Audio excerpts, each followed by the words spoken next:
Guys, Raging Patty here. Today I got another deck profile for you. Today we got pure Drytrons, none of that cringe fairy shenanigans. So I took this deck to locals yesterday and I managed to get first place with it because I'm like so good at the game and shit like that. Right, I managed to beat all 6 people at my locals yesterday. Everybody was at regionals, so you know. But that's besides the point. I got first place, that's all you need to know. Let's just jump straight into this deck profile, shall we? Starting off with our main Drytron monsters, we've got triple copies of Thuban. This one searches our ritual monsters. I almost forgot the name for a second. We got triple New2. This card is actually insane. Yeah, you could just think of this as a Drytron Ben 10 in a way, because like you want to most likely discard this off of like your Drytrons, and it summons itself back, so it's just another Drytron. Kind of like how you tribute Ben 10 and search a fairy. You get the idea. Zeta, the searches are ritual spells. We got Delta Alteus, is another good Drytron name to draw. Speaking of drawing, it actually does draw a card when you summon it. You just have to reveal a ritual or, yeah, ritual monster or spell. Gamma, actually not terrible to open, but I wouldn't play 3 because the amount of times I would draw this as my only Drytron feels really bad. We play 1 Rest Beta, Beta Rest, Beta Rest. Beta male. Honestly, maybe just take him out for a 1-for-1. Low key. Like, he doesn't really contribute much to the deck, in all honesty. However, a card that does contribute to the deck, Bright Knight. This does search out our field spell, which does search us into some other degenerate shenanigans, but we'll get to that later in the deck profile. And because we really want to see these Drytrons, we got triple emergency, triple Nova, and a single copy of Fafnir. I've seen some people play 3 copies of Fafnir, which I don't think is incorrect, but it's also not correct either in my opinion, because like I get that Nova is a 1-card combo. I'm not going to fault them for that one. But what it does do is kind of make you lose Joel and Lockbird just a tad bit harder. Same thing for emergency, but I mean you kind of have to play it. So that rounds up our Drytron monsters. I do not know the actual number on how many we play, but onto our ritual lineup, we have both Draconids and the Meteonis Drytron. This card, I can't explain why you have to play it, but in practice it makes perfect sense to play this. The amount of times people destroy this and you just get to float into this and just keep popping off as if nothing happened. It's more times than I can count. Dad, he's 2 negates and protects the other Drytrons from card effects, which has come up when I went second with this deck. Draconids, again, comes up whenever this guy gets outed. And Meteonis Drytron, Hard Brick. Hard Brick. I hated drawing this, especially in combination with Zeta. Felt just as bad as drawing Gamma as my only Drytron. Play 1 Diviner, triple Benton, and 1 Natasha. Love Natasha in the main. I'm never going to take it out.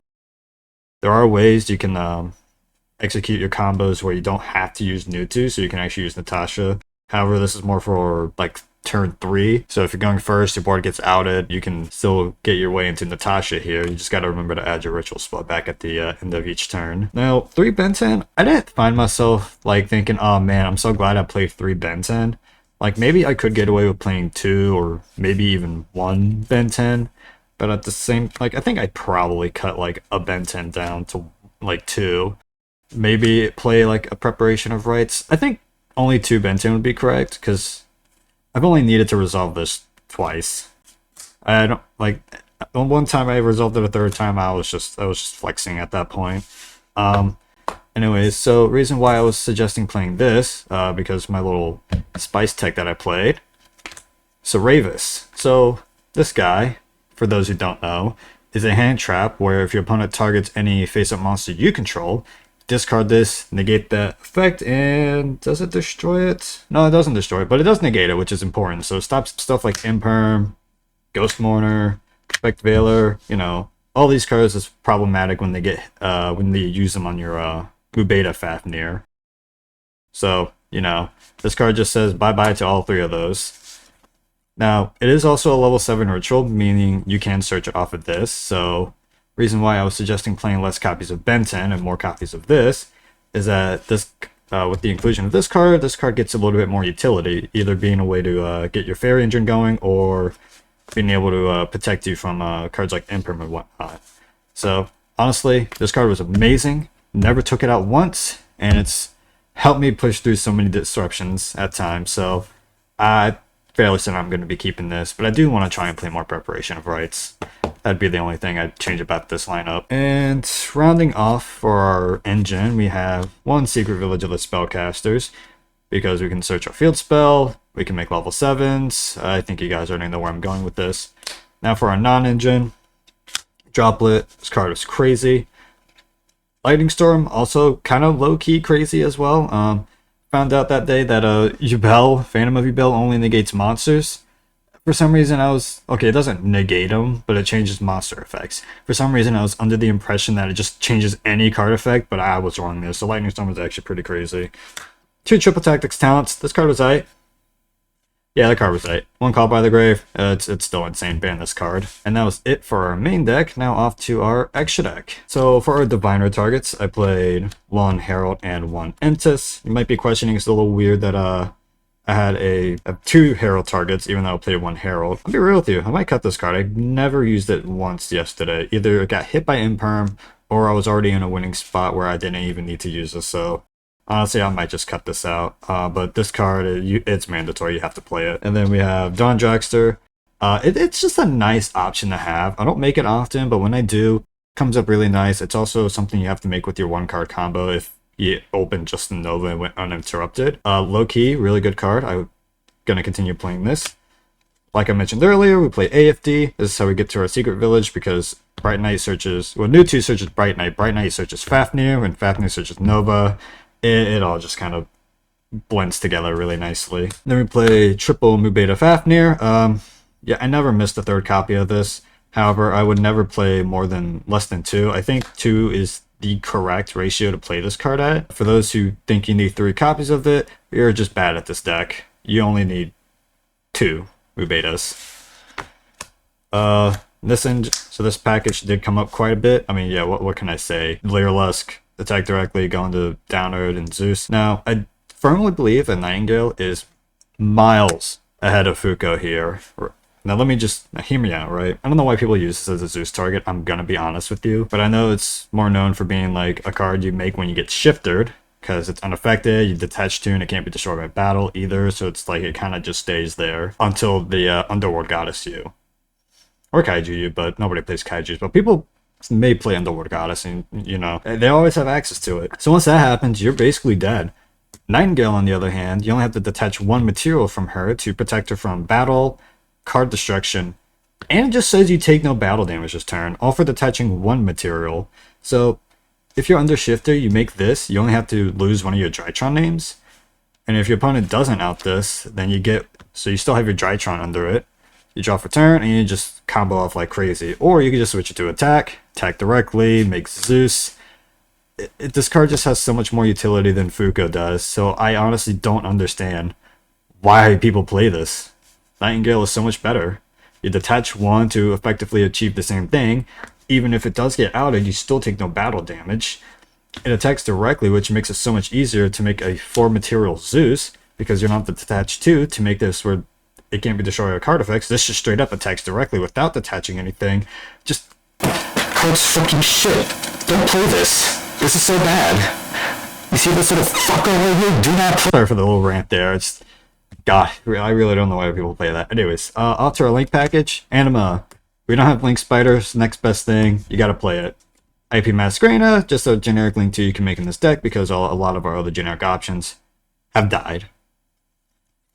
SP is just insane. This is what we this is one of the other cards we could go into off of IP, but this is not what I usually go into. In fact, I usually make this going second, and I usually make it with Anima, so I do get that additional banish.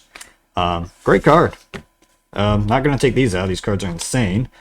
Lina, this is our spellcaster of choice for a secret village. We could play the Ib, but it's a little bit harder to make because you need like 2 monsters of the same type or different types or something like that. This, you just need 2 monsters. One of them just has to be light. And if it gets outed, well, you just search another Drytron, because they all have 1500 less defense. In fact, they all have 0 defense. Could you search out like your other Cyber Angels too?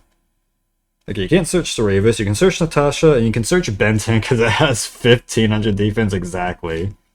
So I think Lina just has a little bit more flexibility. However, it doesn't have the same amount of protection that Ib has, but It's up to you which one you want to play. One's harder to make, but ensures that it stays there. One of them's easier to make, but can be outed a little bit easier. I also play Dynamundo. This card is insane, dude. This card is so good. Like, this is what I like to make off of IP. So it's like, it's a better version of Unicorn, because like, on summon, you can target a card on the field and one in your a ritual monster in your grave. You just shuffle those back, so you don't even have to discard. As well, you can tag it out and summon back your dad, so you get 2 more negates. So like, this card is just super insane. I wouldn't even consider playing Unicorn. Dynamundo, mandatory. Love this card. And just rounding off our extra deck, Boral Sword. This is Boral Sword and Natasha go hand in hand with each other. Yeah, this just, it closes out so many games. I actually prefer this over Access Code. Sorry, not sorry. It's just better. Don't play Access Code in this deck. Play Boral Sword. He's the real game ender. All right, now for the side deck. I didn't get to utilize it much, unfortunately, but we have triple Fantastical Phantasme because you Bell links, Snake Eye links, Tenpai can link if you barrier them, but they're going second. We've got ways of dealing with Tenpai though, don't worry. Sphere mode. So the idea is you go Phantasme on your opponent's turn, try and draw into Sphere mode, and you just give them a nice, juicy ball. Or you could draw in the droplets too, that works as well. This also does have a targeting negation against stuff like IP or SP and Flame Princess too, so don't forget that. You also got a discard for that, which is perfectly fine because we like having Drytron Grave anyways. So Phantasme and Sphere mode, haven't got to test them, but they make so much sense. DD Crow, I can't play bystials, so this is my way of dealing with the puppet lock. Ghost Sister. Time. Need I say more? Now, if we're going first, this particular card I played does work against both Yubel, I think, Tenpai, and Snake Eye. That is 3 copies of Deck Lockdown. What this guy does, you can't special summon monsters from the deck, and you can't add cards from deck to hand. Meaning you can't go Ash, send something to summon Flamberge or some shit like that. You can't go Ash, search Poplar, summon, search something. You can't go Sangen, search Tenpai, search Kaiman. You can't go, what is it? Samsara, do Lotus, pop itself or whatever the fuck to summon Spirit or Rebel from deck, or you can't add shit from deck to hand off of like opening gates. So it's a Joel and Lockbird and a whatever effect you can think of that acts as a, oh, you can't summon from deck. This card's insane. Actually insane. So I think this side deck for this deck was perfect. Solid. Anyways, I'm going to show you guys the bread and butter 2-card combo with this deck. Alright, 2-card combo. Thubin and Zeta. This is usually our basic 2-card combo. You draw these, or Emergency, or Nova, or New2. Basically get to do anything or everything you want to do. So, start off with Thubin pitching Zeta, searching Ben 10. If you already drew Ben 10 with a combination of these two, this is where you can search out Saravis to protect yourself from cards like Impermanence, Mourner, you know, these guys. But assuming you don't, well, we're just going to assume you're going completely uninterrupted, because how are you not drawing other Drytron monsters when half of your deck is Drytrons? Anyways, we're going to go Zeta, summon itself from grave by pitching the Ben 10, searching out Medionis, which triggers off Ben 10 to search out a Diviner. We're going to immediately normal summon the Diviner here, activate her effect, sending Arclight, which triggers Arclight's effect to search a ritual monster. Then we're going to Exceed summon into Mubeta Fafnir, activating Fafnir's effect to send a Drytron from deck to grave. We'll send New2, and before doing anything else, Mubeta Fafnir is actually summon number 4, so we're going to go ahead and activate Medionis Drytron, sending the entirety of Mubeta and its materials to the graveyard to summon Draconids. So now, Draconids is summon number 5, he can negate Nibiru if they proceed to activate it, because we have more than enough attack in grave to negate it. Nice Space Rock Bozo. Since we control a Drytron, we can then activate New2's effect in grave, summoning itself back, and then activating its effect to search out Bright Knight. We can go ahead and go Medionis here, target literally any of our Drytrons, it does not matter. Add it back to hand for follow-up. Then we can go Bright Knight, summon itself. Bright Knight will search out Fafnir, activate Fafnir, which searches out Nova. Then we're going to go ahead and activate Nova's effect, summoning out Gamma from the deck. Then we're going to synchro the Diviner and Gamma off. into an Ancient Fairy Dragon, activate Ancient Fairy Dragon's effect, popping this field spell to search out the other field spell. Next, take these two guys, link them off into a Line of the Light Charmer. Go ahead and activate Secret Village. Then we can go Gamma Engrave, attributing the Newtwo, does get banished off of its own effect, summoning out itself and any other level 1 Drytron. And now you have the choice of either making another Mubeta Fafnir or an IP Masquerena for more negates. Now, the reason why you would want to make Mubeta Fafnir, because if you go IP, sure you have 4 monster negates and your opponent cannot activate spells, so stuff like Dark Ruler and Super Poly are just, immune to you. You do actually lose to Evenly Matched, which is where making Mubeta would actually cover you losing Evenly Matched. So I would probably say game 1 you can get away with just going IP, but after that you would probably want to make Mubeta Fafnir post game 1. Anyways, that's all I got for you guys today. If you want to see more Drytron combos, whether it be playing around Joel and Lockbird, the 1-card combo, or just other weird combination of Drytron cards, leave that in the comments below, like this video and share it with your friends, so I know that you guys do want to see more of these Drytron videos or other deck profiles. For every like this video gets, will contribute to bringing back Block Dragon, because we need to make Adamancipator good again. But until next time, gamers, I'll see y'all in the next video. Konami, please ban this degenerate piece of shit.